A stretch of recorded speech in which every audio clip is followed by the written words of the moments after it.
Hopefully you can all hear me okay. My name is Leslie Janot, and I'm one of the early learning consultants for the Calgary Catholic School District. And I'm really excited to have Dr. Beverly Dietz here with us today to share a bit about the resource playing and learning in early childhood education. So I'm just going to introduce her to you, and then I'm going to let her take it away. So Beverly is the Director of Learning and Applied Research at Okanagan College in British Columbia. She has many years' experience teaching in college and university settings and is the publisher of the journal Play Outdoors, Exploring Outdoor Experiences in the Early Years. She is author and co-author of 7 textbooks that are used in colleges and universities and has many peer-reviewed articles. Her passion is working with educators to advance experiential learning with young children. Welcome, Dr. Beverly Dietz. Thank you so much, and it is a great pleasure. I'm going to pretend that I am with you in Alberta, and I hope this afternoon to share a bit of information about the textbook, and I would encourage you at any point in time to put questions in the chat, and let's really make this a dialogue this afternoon. Now, you know, it's always the presenters' challenge. Is it going to share? Is it not? And I am just going to hope in 1 second that it's going to come up on the screen for you.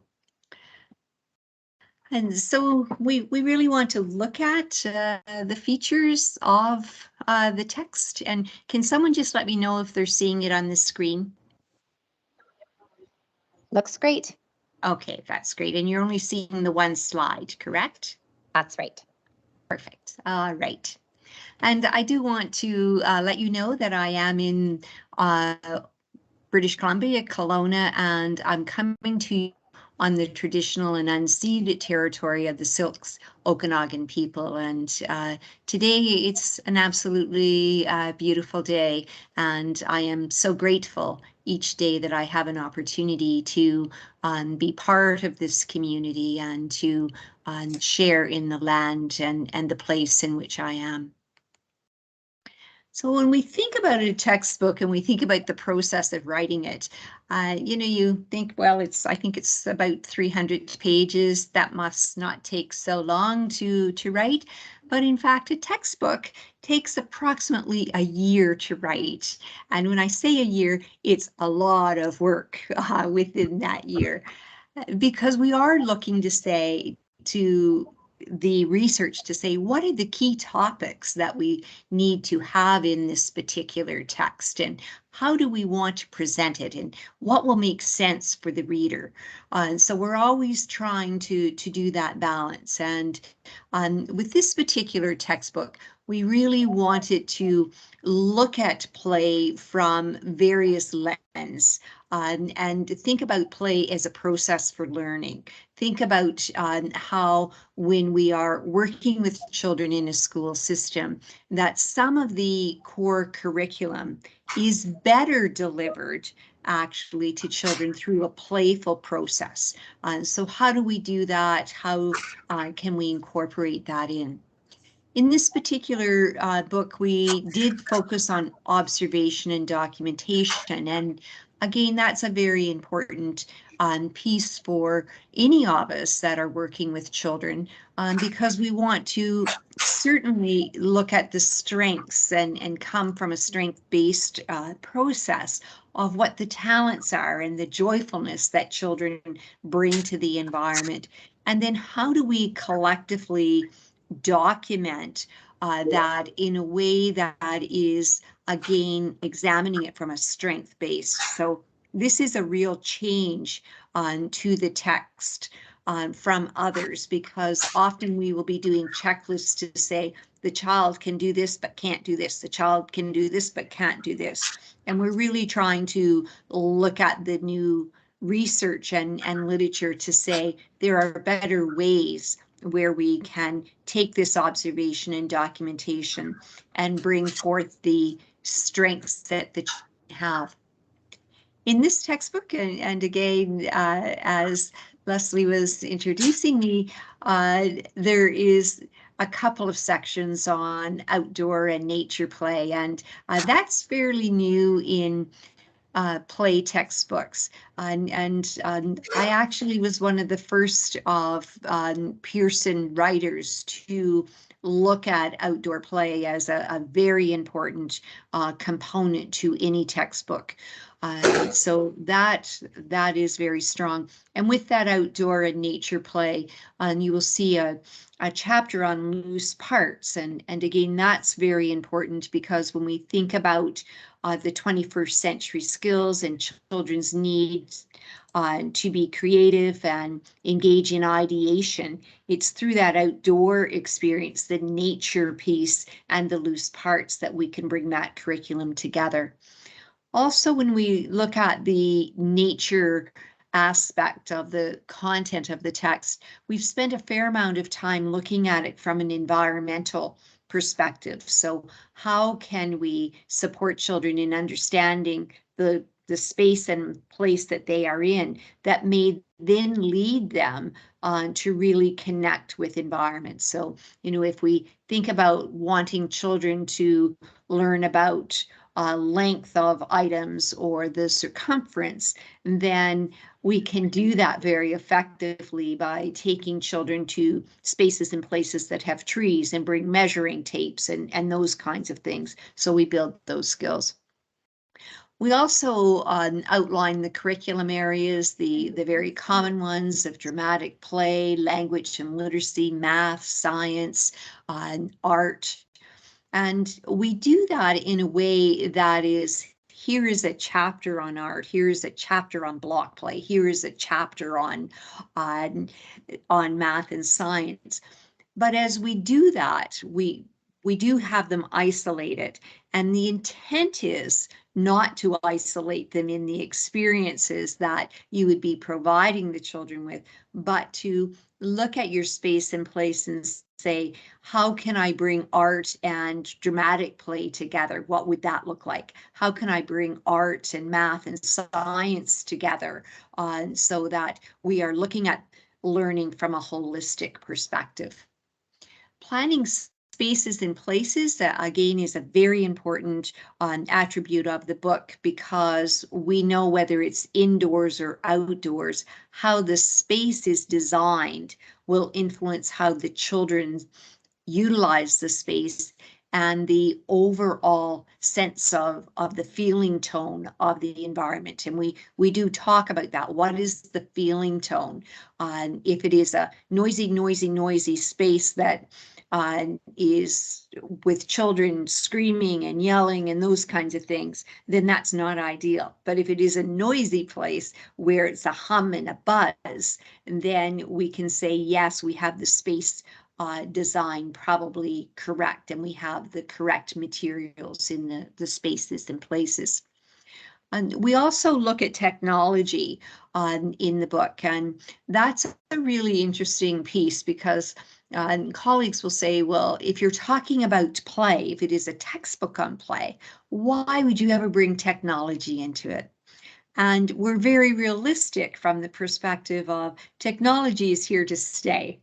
And therefore, as educators, we all need to look at it to say, how do we bring it into the play context? How can we support children in advancing their learning and their experimentation with technology in a playful way? So that has been very intent on, or very intentional on our part. When we do a textbook, and some of the considerations that my colleague Diane Cashin and I look at is the textbook is based on research. So that's a very important piece, because you can purchase textbooks that are written by Mary Doe, John Doe, whatever. And yes, they are a textbook, but it may be more their perspective. The content is based on lived experience and perspective. Ours is based on research. So you will see when you're reading it that many statements that are made, it's backed up with research. So it's not Beverly and Diane saying this is how it should be, but in fact, we look at a multitude of research to actually inform the content. This is Canadian context, and I'm going to show you in a couple of minutes some of the Canadian context specific from Alberta that we've brought into the text. We want people to be reflective, and so you will see throughout the book that we've put stop, think, discuss, really reflect on these particular attributes that have been presented to help the reader say, how does this fit with my practice? Does it fit with my practice? Is it part of what I believe from the perspective of the work that I do with children? We hope that some aspects of it will cause disequilibrium to the reader. And I say that because we know when individuals are in disequilibrium, they're thinking, something has triggered their thought process to say, I don't know if I believe that, or I don't think that would work, or why is it being presented in that way? And anytime there is that disequilibrium, whether you decide to engage in more research or you decide to try perhaps the concept that is causing you disequilibrium, or you decide, no, I don't, that doesn't fit with my practice and my values, at least it has given you a place where you're rethinking. And that can be as effective as it can be to change your process. So we really appreciate individuals looking at the content and bantering it back and forth with colleagues and have that reflective moment so that you bring further clarity or new opportunities, new knowledge into your practice. We've also identified key terms throughout the text and some of the key terms. And just to give you an example, we always used to call it outdoor play. Well, now you will see that many aspects are outdoor pedagogy, or you'll see the word pedagogy used far more in this textbook than probably if you had read the first play textbook. And so we're always looking at the key terms. Provocation is another key term that we use in the book, as well as invitations. And so we think about what is the current thought process of a provocation and how does it differ from an invitation to provide the readers with that type of content so that they can be looking at the terms to say, oh, have I been using the term provocation correctly? Or have I been using it based on what invitations are? Am I using and understanding the word pedagogy appropriately? When we think of ways of knowing, how does that term fit with how I have been using it? So that too becomes a very important part of the content of the book. We also really build the book on the whole notion of child development. And this is really important to us that we are taking the current research and looking at it from the perspective of the 4 domains of child development, as well as trying to look at it from that ideation generation. How can we present the information that will share some core ideas that educators may then incorporate into their practice? We do put some investigation components in it. And when I say that, when you look at the back of each chapter, we're asking you to think further. Are there other pieces that you want to learn more about? And there are opportunities for you to do that. And then how do we support you in looking at the content from a creative problem-solving perspective, not only from the lens of you as an educator, but the lens of the children? How do we bring that forth? So really important that we advance those discussions in the use of the book. And you will see that we've looked at sensory awareness, and that would be what we call a thread throughout the book. So how does it support children? How do children feel as they engage in block play? How do the children feel when you put art outdoors versus indoors, and trying to bring that piece in? And then personal care, you'll see we talk a great deal about self-regulation and executive functioning skills. And so these are all embedded in the chapter, and, it may not be explicit, but if you look carefully now that you've seen this diagram, you will see that all of these elements are incorporated into the content. The other core piece that we look at from the perspective of the content is the 21st century learner. And that's been very, very important to us. And there are some aspects of the 21st century learner incorporated into the text. So again, we have tried to engage the reader in the thinking. So what does some of this information mean? How can we bring creativity and innovation to the world of children and play? What are we doing to support children in having those opportunities through the curriculum venues that we provide the children with? We have incorporated some aspects of cultural and global environmental awareness. So how are we supporting our communities, that locally appropriate curriculum? Where does that fit? How are we supporting families in feeling very comfortable in the environments, and therefore looking at it from the perspective of you can't take the content of this textbook and put one example in and think that it's going to support all communities. Rather, we ask the educators to look at it from the lens of the environment that they are in, the community that they are in, the families that they are in, and of course the philosophy of the school and of the individuals. We also look at it from an entrepreneurial spirit perspective, recognizing that as educators, there is some of that entrepreneurial spirit that we all bring.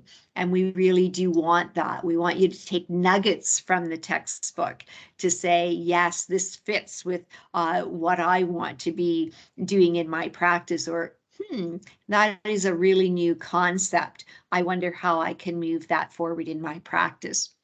And so, be thinking about that as you embrace the textbook.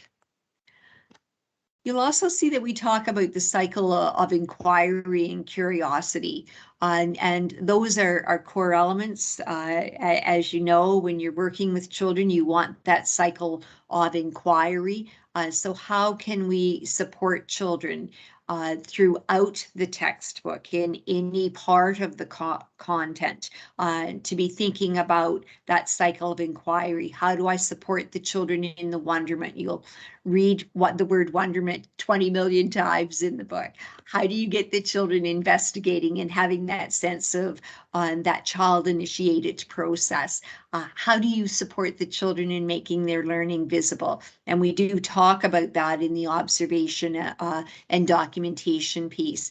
Are you providing children, for example, with cameras so that they can make their learning visible?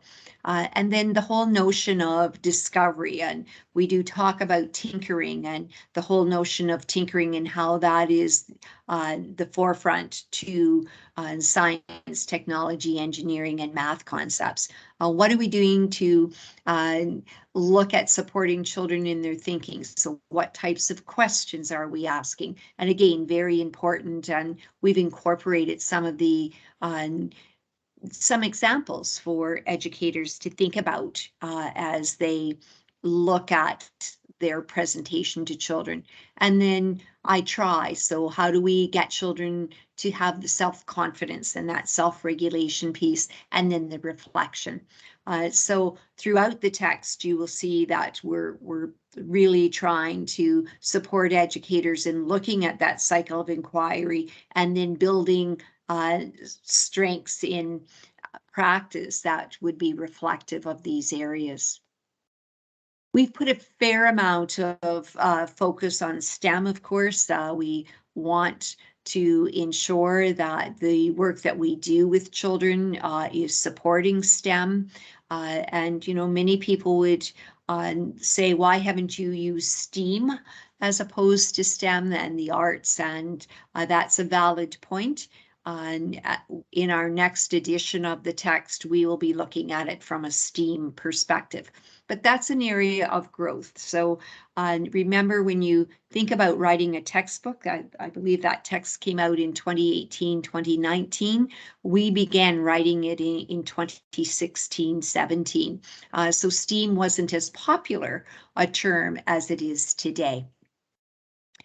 The other key piece is the notion of provocations, and again, that is throughout the textbook, because our philosophy about play and learning is that it's the provocations that the educators provide the children within the environment that will trigger children's sense of curiosity and wonderment, and that will lead them to play. So whether it be blocks, whether it be math, it is how are the provocations being set up versus the invitations, and what is the balance of provocations and invitations. And we do discuss that a bit in the book as well. We also talk about risky play, challenging play, adventurous play, and I have particularly pulled this out of the text because many researchers and educators speak about risky play. And I'm going to share with you that in our textbook and in the work that we do not call it risky play. And the reason for that, although we do bring in the content in the text, the reason we have identified that we don't use that term is because the moment you say to families, oh, we're going out so that the children can engage in risky play, there's that panic. And when we look at it, and just from our psychological perspective as educators and our principals, if you say the children are going out and they've been very involved in challenging or adventurous play, that's a very different message than, oh yes, today is risky play. And we also look at here's where the Alberta piece comes in. We very much talk about the charter, the play charter of Calgary. And when you were developing that play charter as a city, you were very, very clear that risky play was not in the charter. And we really took our lead from Alberta on this and recognized that play is adventurous and challenging, and redefined the terminology. So it is really important that we think about that, because when we look at the work of educators engaging with children outdoors now, and there's such a movement to have some aspects of education outdoors, it's important to determine the language that you're going to use with your colleagues and with families to bring forth that adventurous opportunities for the children. And we really look at curiosity as a key attribute in any of the work that we do. And I do like to share the quote of Dr. Perry, because that, again, helps us to inform why do we do this work? Why, as educators, do you want to be involved with children? And it's all about curiosity. And when we think about any aspect of play, any of the work that we're doing, we want to be sure that it supports children in their curiosity. So as we look at this, curiosity dimmed is a future denied. Our potential, emotional, social, physical, and cognitive is expressed through the quantity and quality of our experiences. And less curious children will make fewer new friends, join fewer social groups, read fewer books, and take fewer hikes. So that really speaks to us from the perspective of why play is important, why having a textbook such as the play textbook is important in our practice. Now, the other core question that we were asked to address is, what are some resources? And I will tell you that I feel a little challenged by sharing with you what some of the other resources are, because I'm very much into providing professional development for educators. And I'm the publisher of the Play Outdoors magazine, but we also offer many workshops for educators. And the workshops for the fall are on the Outdoor Play site. So we really look at it from the perspective of what are the core attributes that we can engage educators in, what are some of those conversations that we can have to support educators in the work that they are doing. And with that, I'm going to stop sharing my screen, and I'd really like to open it for questions.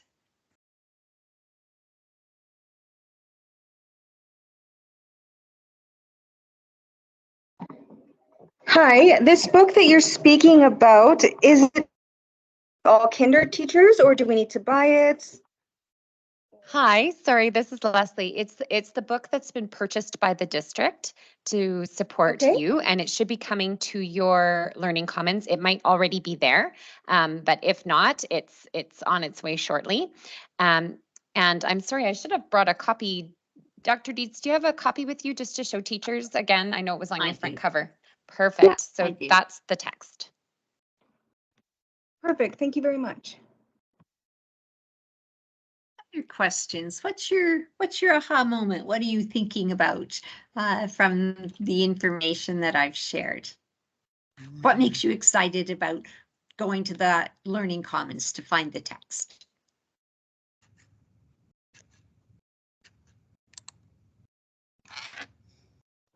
To me or everyone?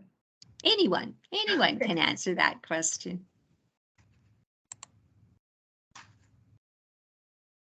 Well, I have a question. Great.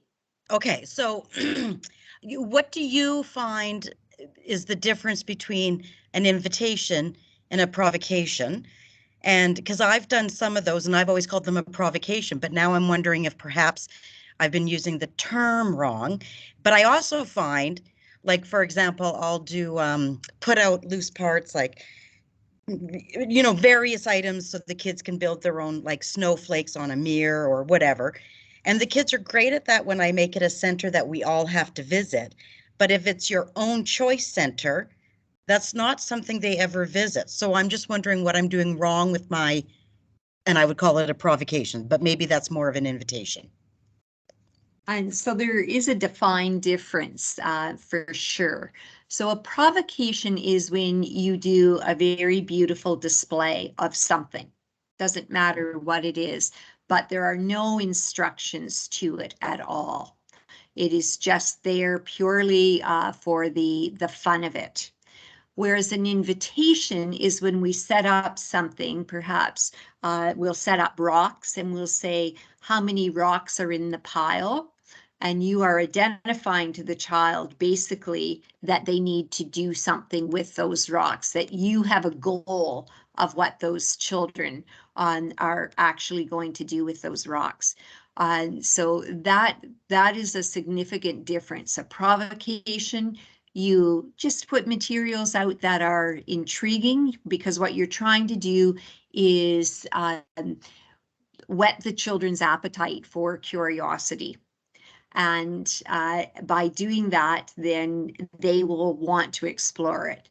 When you have a defined goal and you put a message, if you put words or you say to the children, today we're going to do this in the science area, that is an invitation.